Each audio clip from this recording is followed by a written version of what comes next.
While George was basking in the sun-drenched Caribbean, I went to London. It was a long shot, but I thought I'd start my search for the Jaguar stone at the British Museum.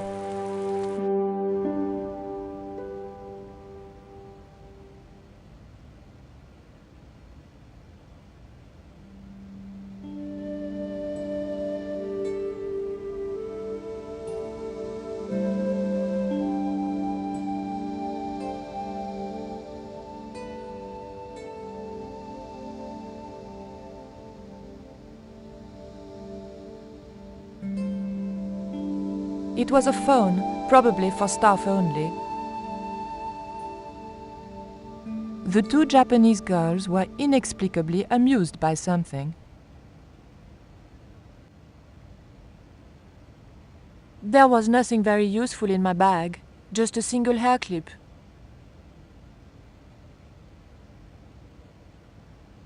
There was nothing useful in the bag.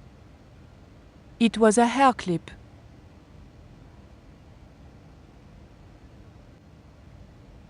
Can I help you, miss?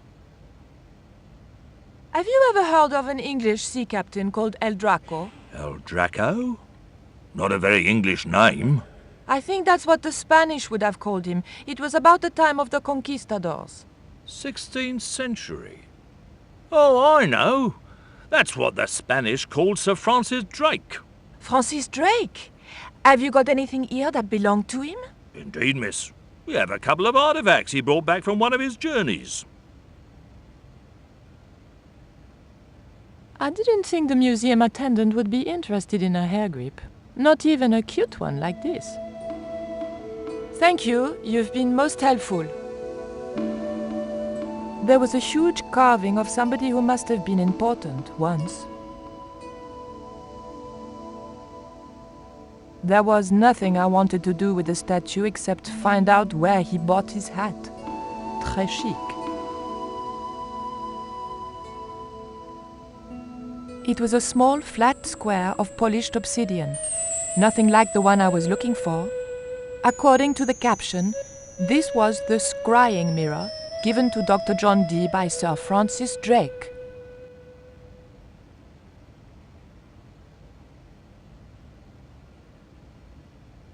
The cabinet was locked. That's the kind of thing George would do, not me.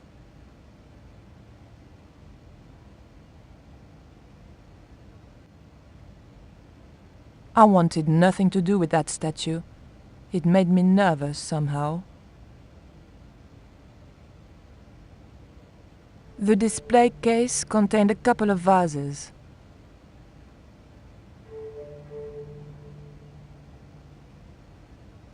Perhaps I'm a Philistine, but old vases bore me. The carving looked Central or South American in style, perhaps Aztec.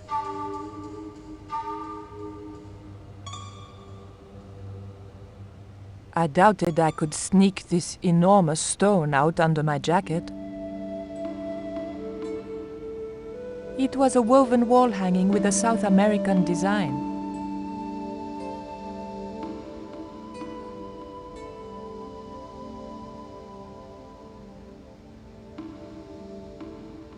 Excuse me, miss. Please don't touch the exhibits.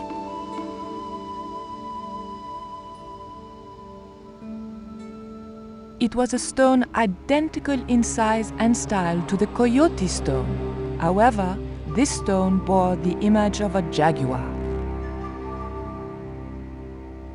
The cabinet was locked.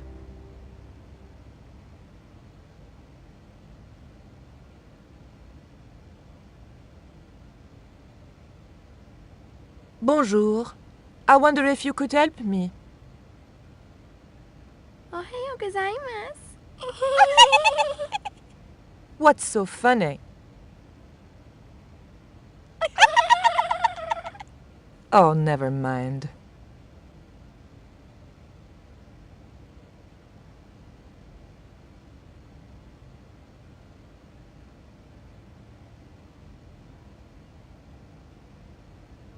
What can you tell me about the scrying mirror? Ah, That belonged to the alchemist and part-time Elizabethan spy, Dr. John Dee. It was brought back from the New World by Sir Francis Drake and presented to him. It's Mayan, you know. What is a scrying mirror? It's rather like a crystal ball, and you can't see anything in it. Apparently, he had a partner who used it to talk with angels. If you ask me, you were barking mad. It didn't look anything like the coyote stone. This one was like a little black shaving mirror. Is the scrying mirror the only piece of obsidian Drake gave Dee? Funny you should ask. There's another called the Jaguar Stone. Dee never liked it though.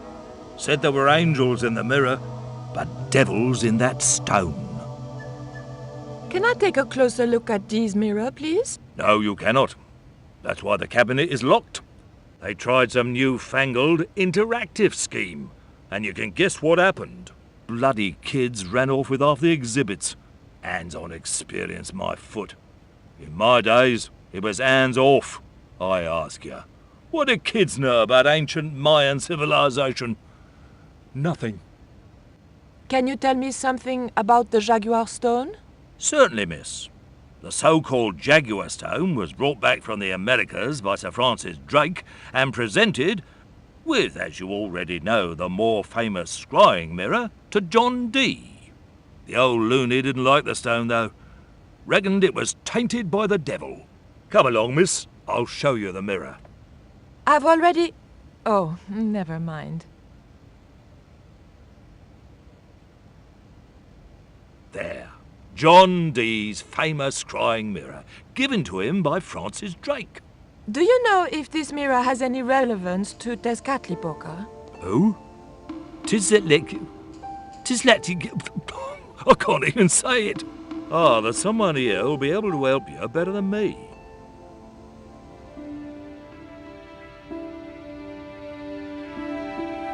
This young lady has some questions to ask, Professor. I think she's from France. Professor Roubillet? Eh? What? You two know each other, do you? Excuse me, the telephone.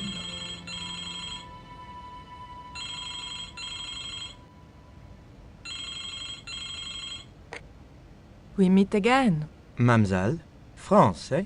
Yes, I believe that's where you live, Professor. I have a house there, on the outskirts of Paris, but I haven't been back for many months. I thought you were going to stay in Quaramonte to witness the eclipse. Alas, business comes first. An important consignment of artifacts on loan to the British Museum. But I intend to return to Quaramonte in plenty of time.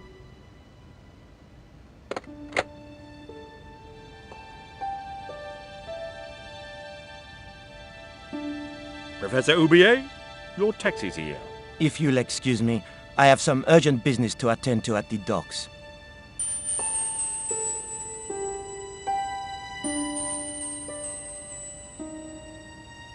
Can you answer me some questions about the Jaguar stone?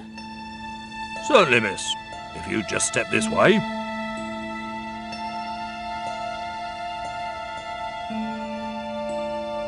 It's gone.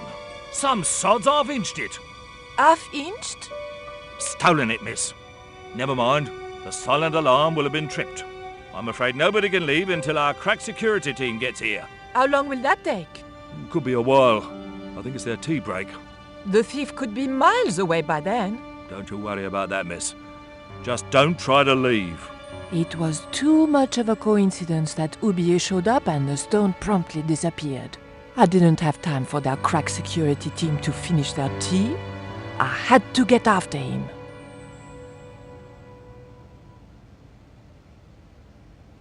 I didn't need to make a call.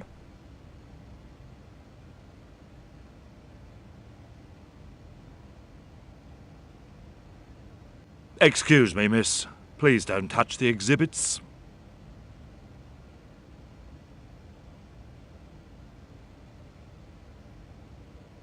I didn't steal the stone. I was nowhere near it. So who do you suppose did steal it?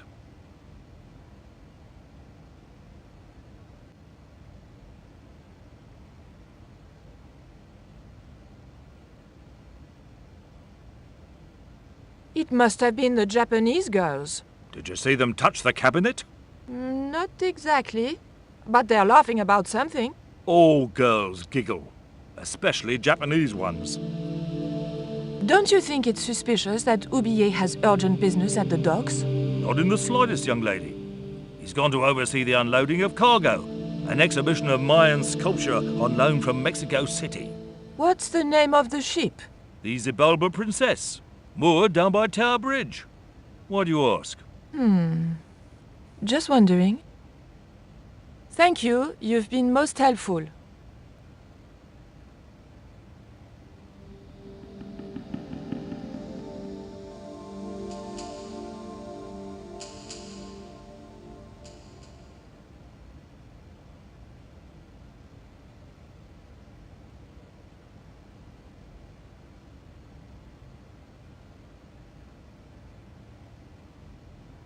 The key didn't fit this lock.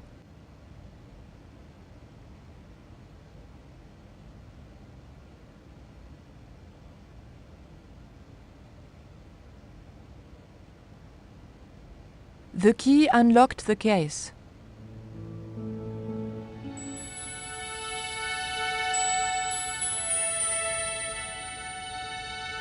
It was an obsidian dagger, thin and razor sharp.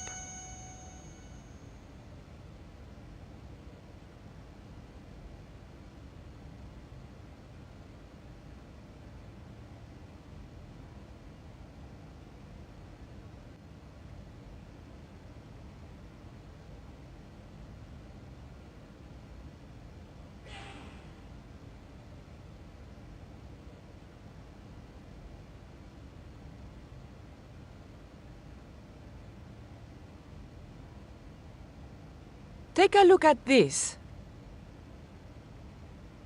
What are you doing with that? Just looking. What was it used for? It's a sacrificial dagger, and I'd feel a lot happier if you put it down.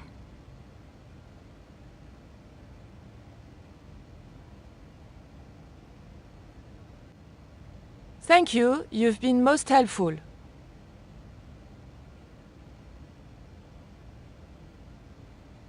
I doubted the girls would be any help to me.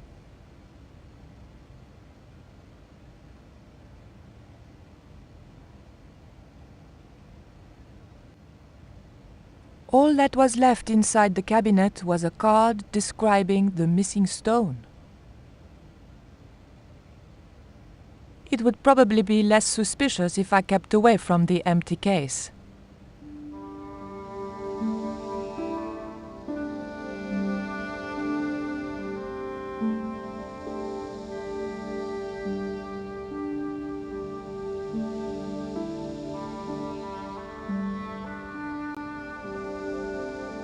I locked the case again and took the key.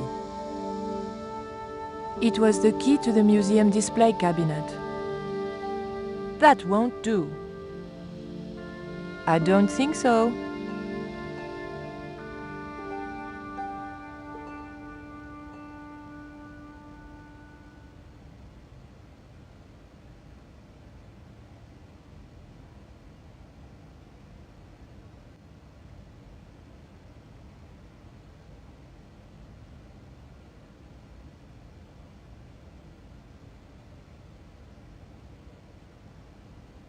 I doubted the girls would.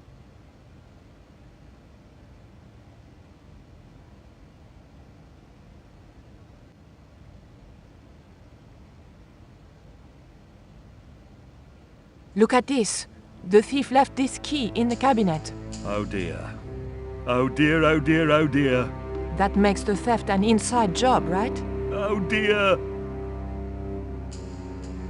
In other words, the thief was Professor Oublié. Well, let's leave that for the police to decide, shall we? I better phone them right away.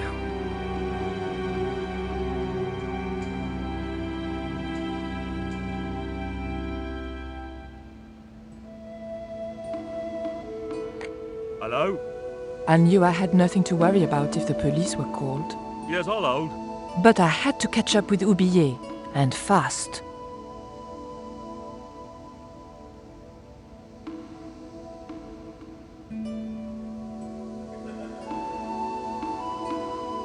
The doors were securely locked.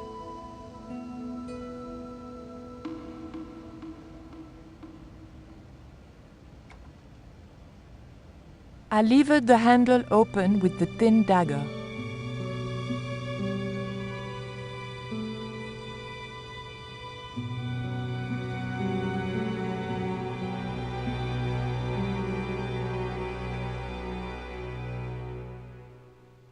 The room had been decorated to resemble the interior of a sailing ship. It was disturbingly effective.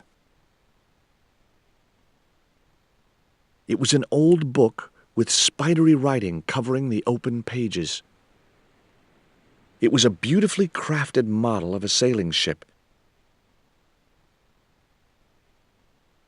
March 20th, 1670 fix. Engaged frigate off Fan Falvador? It was garbage. Huh. I guess being a pirate didn't require too many academic qualifications. The passage went on to describe how Ketch had got wind of the approach of a fleet of English ships. It seemed the new governor had not shared his predecessor's views on Ketch's activities. They were out for his blood. Sailed to that place where I made secure my fortune. I returned safe in the knowledge that the governor shall not discover that which I had hidden. For is it not writ that 'tis easier for a camel to pass through the eye of a needle?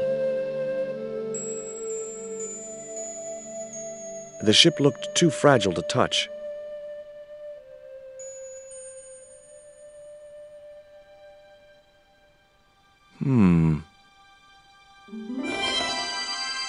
Surprise!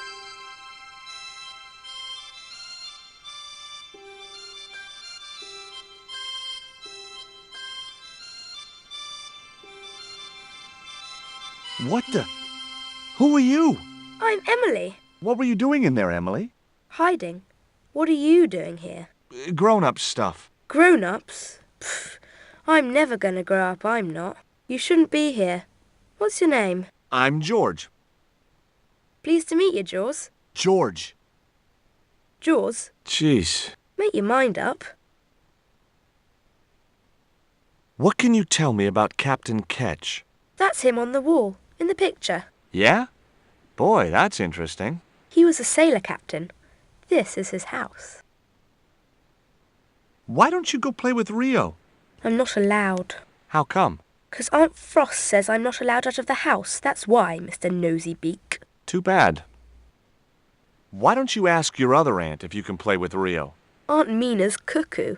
Aunt Frost says so. She says when the Lord handed out common sense, Aunt Mina was off getting double portions of chin.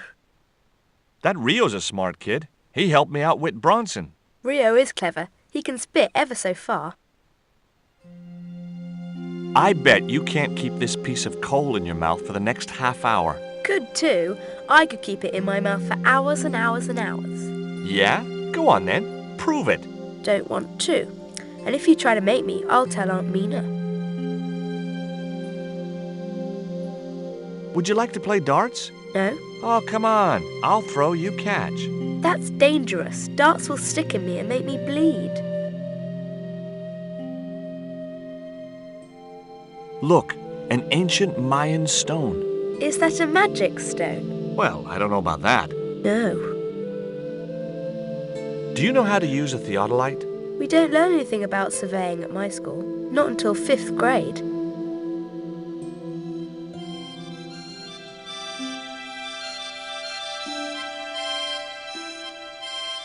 It was an actual pirate ship chart.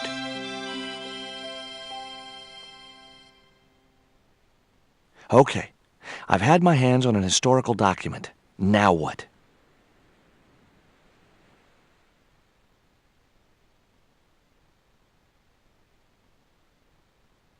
The chart fitted exactly into the recess on the top of the desk. What you doing, Jaws? I'm putting this old map on the desk. What you doing that for, Jaws? Because it was obviously intended to fit in this recessed area. How'd you work that out? It's obvious. It was one of those old pens made out of a feather.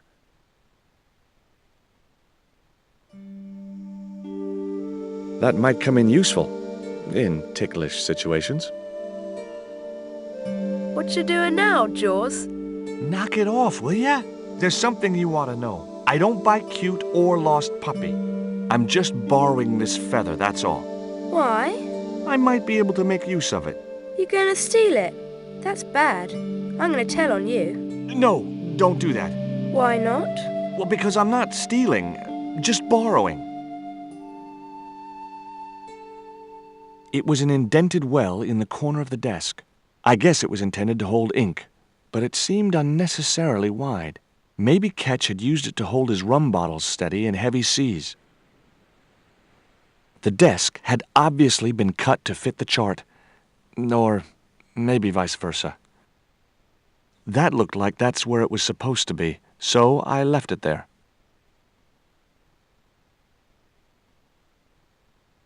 It was a neat oil lantern made of brass.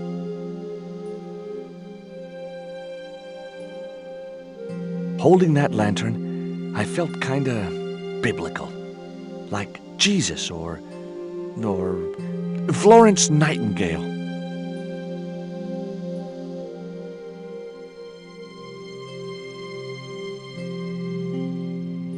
The lantern fitted so precisely in the inkwell, it could only be deliberate. What you doing now? Grown-up stuff. I doubt that. I've put the lantern in the inkwell. See? It fits. Why? Because it was cut to fit. Why? Because sneaky old Captain Ketch made it that way. Why? What is with all the questions? 'Cause I'm interested. Why? 'Cause I have the insatiable curiosity of the young. Why? All right, truce.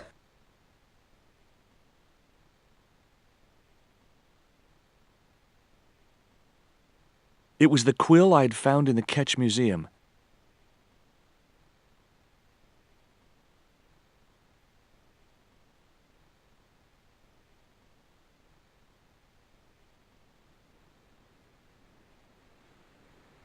Maybe that wheel was from Ketch's ship. Suddenly, I was 12 years old again. Hard a port, bosun! Aye, aye, Captain Stobart!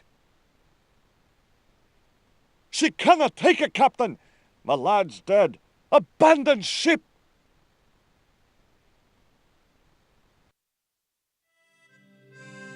Captain Frederick Ketch, 1570. Around his neck was a cross. Maybe he was a part-time pirate. The portrait might have made a nice souvenir, but it was too large to carry. It was the portrait of Captain Ketch. It was a ship's bell. 2 bells and all's well. Pirates were cool.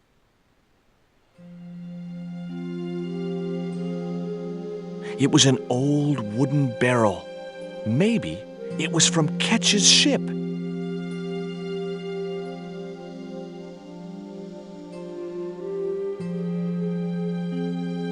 Yow! I should have known better than to put my hand in there. Grandma Stobart had a nasty experience in a water butt once.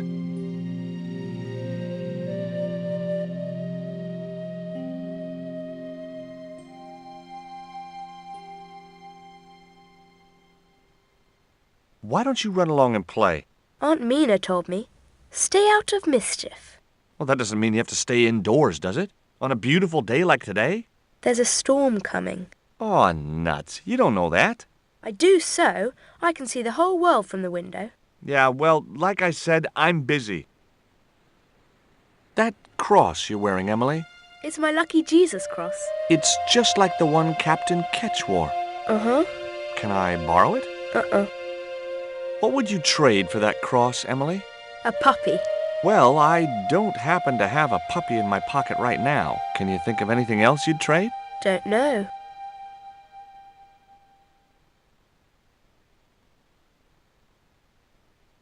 She wouldn't have been interested.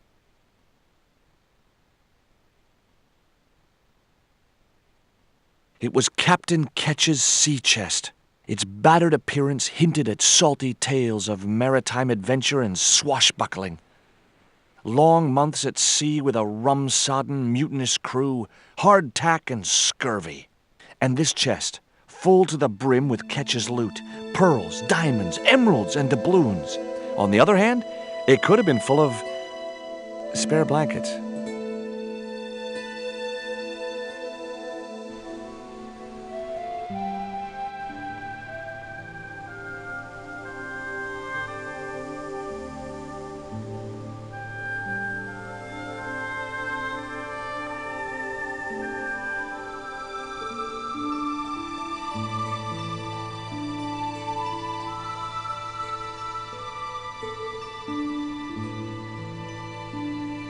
What do you give to a small, irritating girl who asks about everything? Try a conch. Delicate colors, interesting shape, and when you put it to your ear, you can hear the sea. Yeah, why's that? Usually because you're standing next to it. Cool. Have you... Yeah, but I promised it to my sister. She well vexed with me. Why is your sister mad with you? Well, last night, when I got home with our supper, she went wild. Rio, she said, how come all you ever catch is puffer fish? A sicker puffer fish.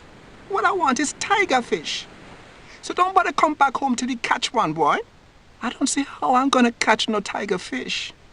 All I have is a fishing pole and a worm. What do you need to catch a tiger fish? One of them real fancy flies like the rich fishermen use. Any use for a quill? What's a quill? It's what people used to write with in Captain Ketch's days. No, man, I'd sooner be fishing.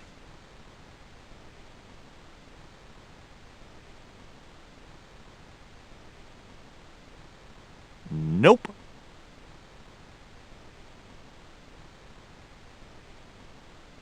What you've got there? I didn't think the kid'd be interested in that. It was a pair of red, lace-trimmed panties decorated with a large black...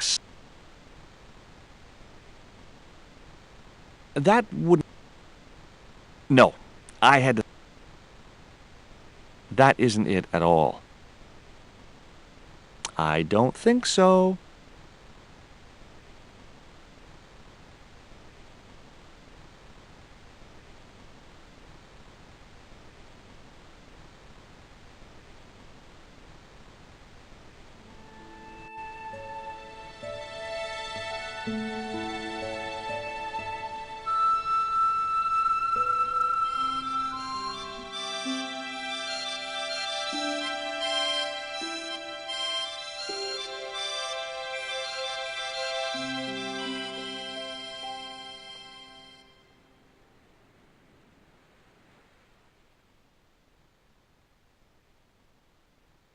It was an old wooden barrel.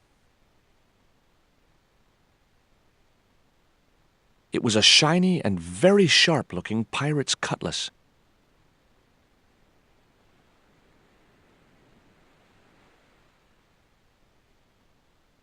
It would have been easy to reach the cutlass and slip it in my pocket. It would also have been the most regrettable action of my life.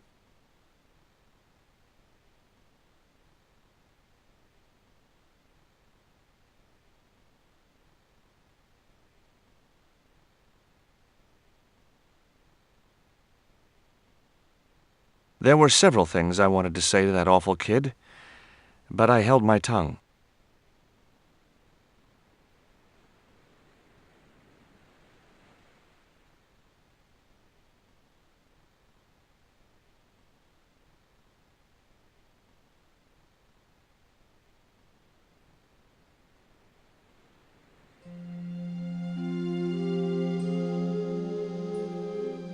Whatever lived in that barrel could stay there as far as I was concerned.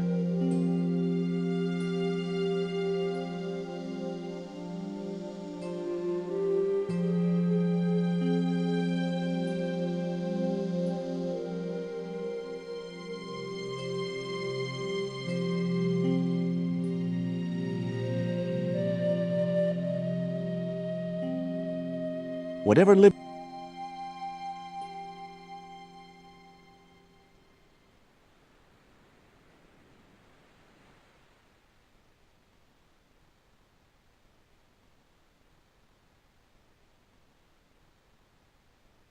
sailed to that place where I made secure my fortune. I returned safe in the knowledge that the governor shall not discover that which I had hidden. For is it not writ that 'tis easier for a camel to pass through the eye of a needle?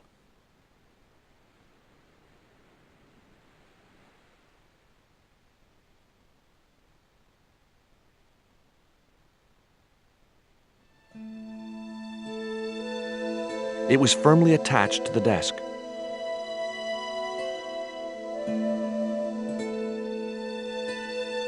Before you ask, I've put the feather back. Are you happy now? Don't you want to steal it anymore? For the last time, I didn't steal it. That's your word against mine, and I'm the one with the dimples. That looked like that's where it was supposed to be, so I left it there. The desk had obviously been...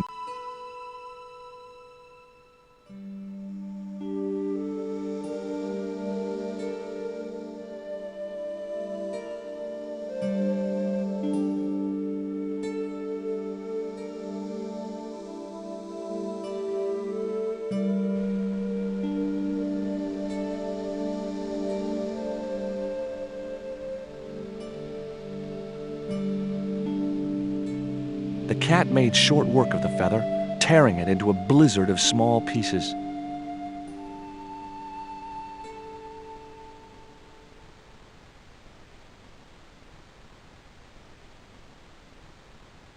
The quill had been torn into small pieces.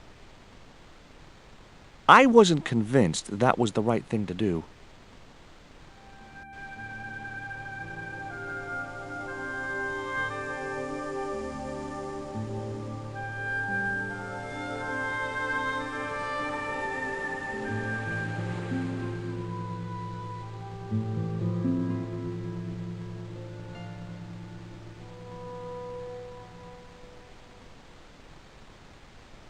What you've got there?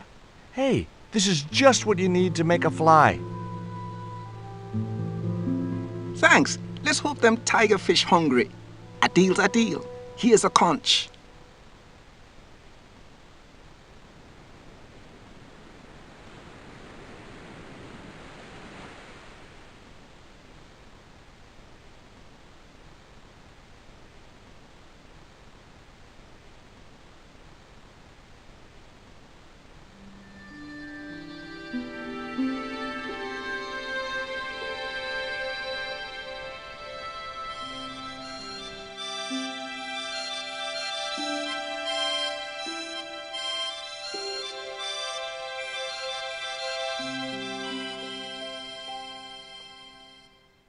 Here, I've got a conch. Would you like it?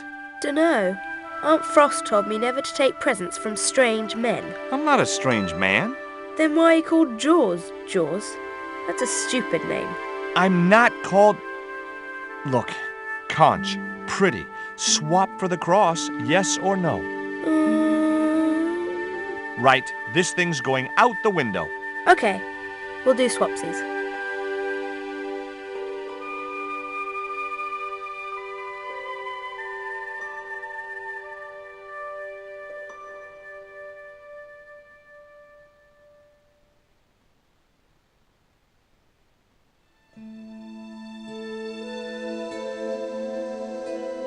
Ketch's cross slipped snugly into the penholder.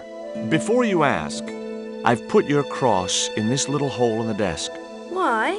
Impulse mainly, with a dash of irrational intuition. Silly. Only women have intuition. The lantern cast a strong light over the desktop. The light cast a shadow of the cross. And the shadow fell precisely over a small, unnamed island shaped like a skull.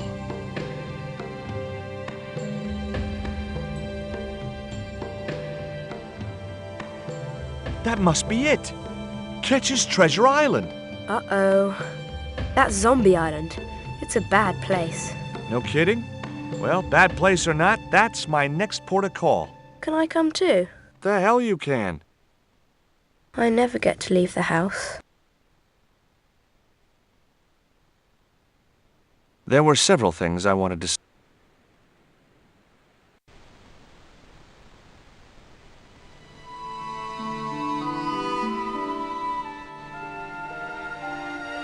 The novelty value of having an inner tube in my pocket had worn off.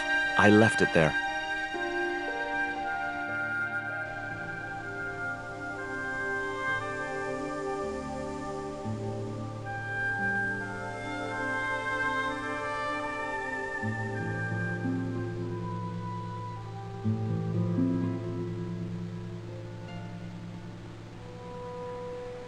Would you take me to, Zombie Island? In this weather? You're mad, man.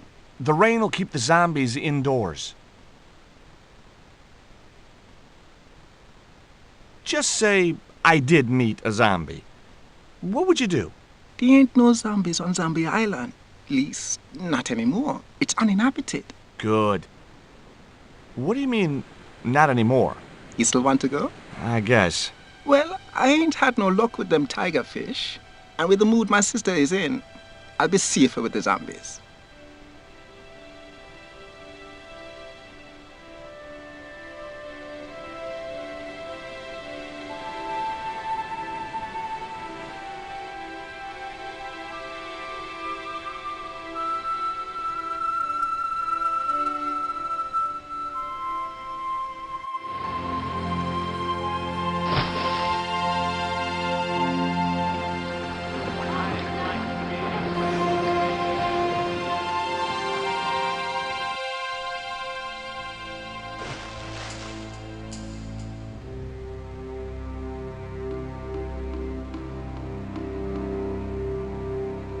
So, this was Zombie Island. Somehow I'd been expecting something more sinister. Come on, Rio. Let's find that treasure. No, thanks. I'm staying right here. Oh, come on. You said yourself there's no zombies left. Yeah, but that was while there was a big pile of seawater between me and this place. All me have now is this little bit between the boat and the shore, and I'm hanging on to it. Rio's boat was strewn with fishing nets and tackle. I was quite happy where I was, relatively speaking. The cliff stopped me getting off the beach.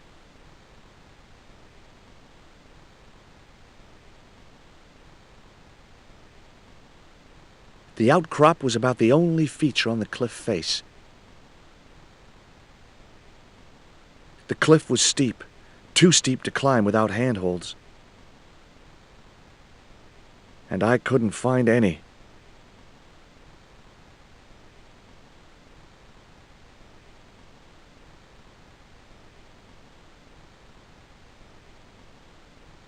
It was too high.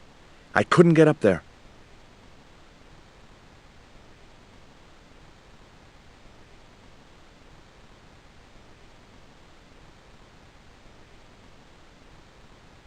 That Emily sure asks a lot of questions.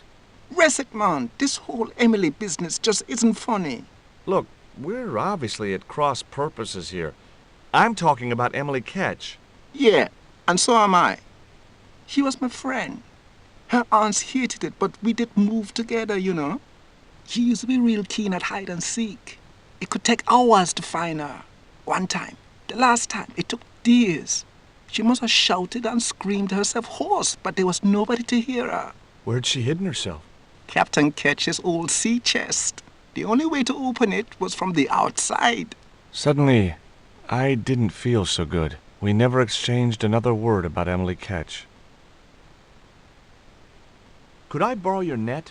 Yeah, man, no problem.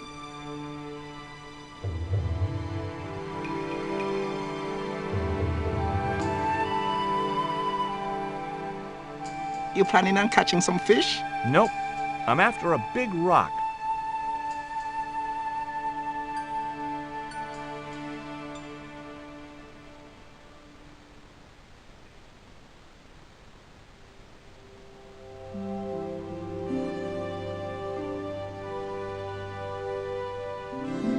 Well, here I go. Wish me luck, Rio. Good luck, George. Watch out for the walking dead.